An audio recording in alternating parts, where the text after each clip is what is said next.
بسم الله الرحمن الرحیم. ټول محترم دوستانو ته سلامونه وړاندې کوم. خدای دې وکړي چې ټول راته ښه او جوړ وئ.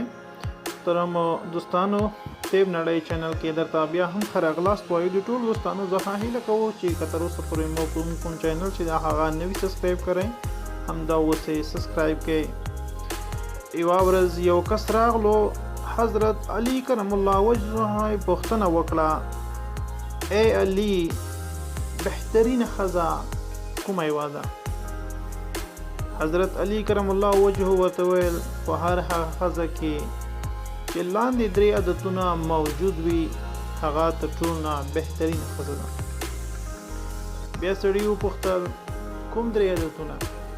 حضرت علي کرم الله وجهه ورته ویل: اول، هر هغه ښځه چې هغې د خاوند غیب خلکو ته ونه وایي، ځکه چې الله جل جلاله ښځه د کور د خبرو د پټوالي لپاره پیدا کړې ده، د کور د آرامولو لپاره پیدا کړې ده.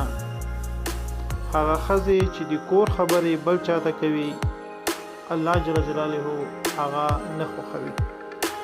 دوهم، هغه ښځه چې د هغې په ژبه باندې دروغ نه وي. یاد ساته، هر هغه ښځه چې دروغ وایي، الله جل جلاله په هغې باندې لعنت وایي. دریم عادت چې ده، هغه چې د خپل خاوند په وړاندې د ښځې په قسم اوسي او د خپل خاوند د نه موجودیت په صورت کې د یوه سړي په قسم اوسي.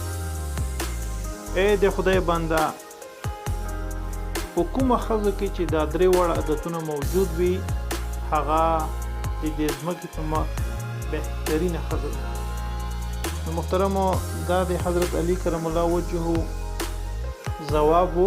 بهترینه ښځه چې دي، خدای دې وکړي چې موږ تاسو ټولو بهترینې بیبیانې چې دي هغه په نصیب کې. ټولو دوستانو څخه بیا هم غوښتنه کوو چې زموږ کوم چینل چې ده هغه در سره سبسکرایب کړئ. تر بیا پورې د خدای په امان.